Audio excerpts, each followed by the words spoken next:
গৌৰীপুৰৰ মতিৰ কুটিবিলত বেদখল উচ্ছেদ কৰিবলৈ গ'লে ওলাই আহে দখলদাৰী। গৌৰীপুৰৰ চাপৰৰ প্ৰথম খণ্ড গাঁৱৰ মতিৰ কুটিবিল এতিয়া প্ৰায় 20টা পৰিয়ালৰ দখলত।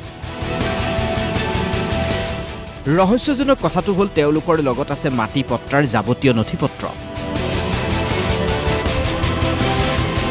সেই নথিপত্ৰৰ ভিত্তিতে উচ্ছেদ কৰিবলৈ যোৱা প্ৰশাসনৰ লোকক বাধা দিয়ে গাঁওবাসী।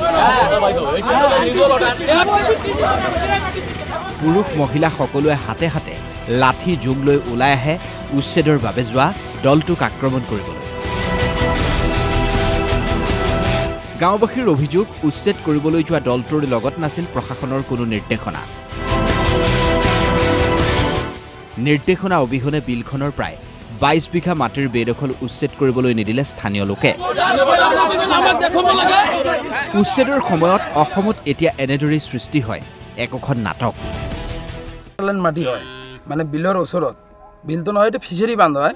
ফিচাৰী বান্ধৰ ওচৰত আমাৰ পাট্টালাইন মাটিত আমি খান্দিছোঁ, খান্দি পেলাই পুখুৰী দিছোঁ, পুখুৰীবিলাকত পানা চানা দিছোঁ।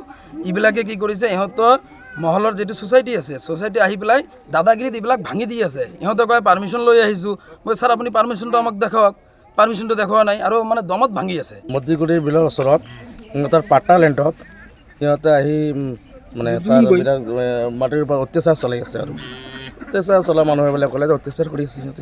এতিয়া আমি কিহৰ বিল এইটো মতিগুৰি বিল।